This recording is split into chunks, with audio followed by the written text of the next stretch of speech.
Can I get a I am revolutionary? Revolutionary. Because you are revolutionary. Oftentimes, because Gen Z is viewed as like rowdy, confused, and just want to complain about everything, we're not taken seriously, especially when it comes to expressing our political views. About to march down to City Hall, trying to get rid of a bill that allows officers to review body cam footage before they give their statements. No justice, No peace. My name is Anya Dillard. I'm 18 years old, and I'm an activist, social entrepreneur, and the founder of The Next Gen Come Up.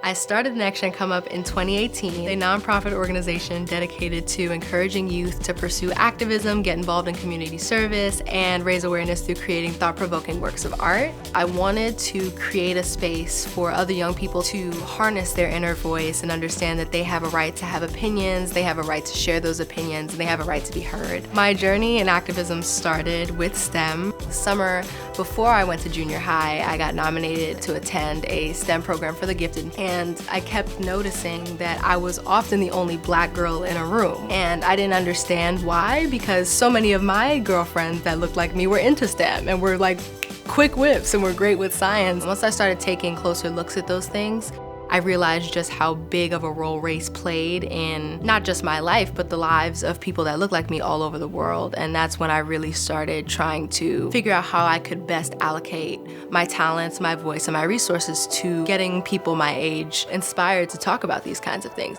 And my parents led me to becoming a part of the Black Girls Lead Academy that's geared towards empowering black women. And before that, I never really thought of being an entrepreneur in any sense, but being around so many people who had done it, I saw it. I saw young girls with their names on things that were making real differences and that were getting other young people involved. Join us! Today is City Hall. We will be marching to City Hall today. Fighting for Black liberation. Come join us. Thank you. A couple days after the George Floyd video went viral, I got a call from one of my friends and she said, "Hey, we gotta do something." And I was like, absolutely. And at that point, we were trying to host an event within like a 6-day span.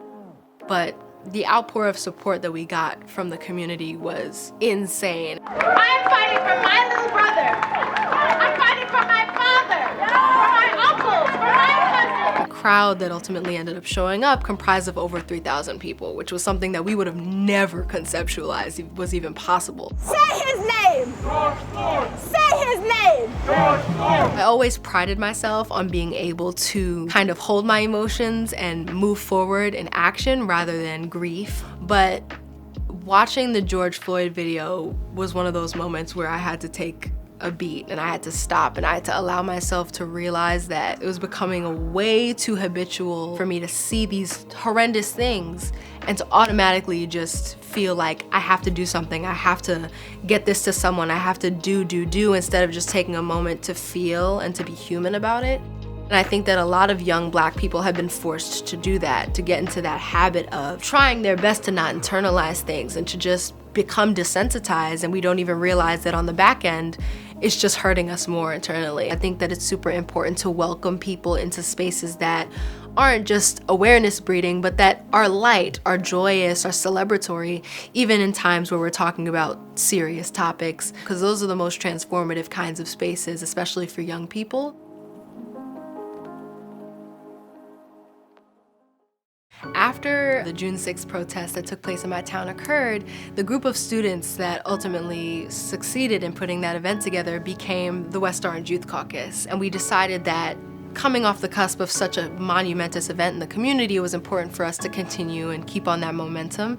So we started to investigate how we would go about putting on a Juneteenth celebration. It was important that we had these powerful and empowering representations of African American culture in our everyday lives and in our national holiday spectrum, and give people something that on the flip side was purely meant to breed joy and breed celebration and breed happiness. This is a loving space, so please don't feel nervous about coming up here and sharing yourself. I'm gonna just hand it off.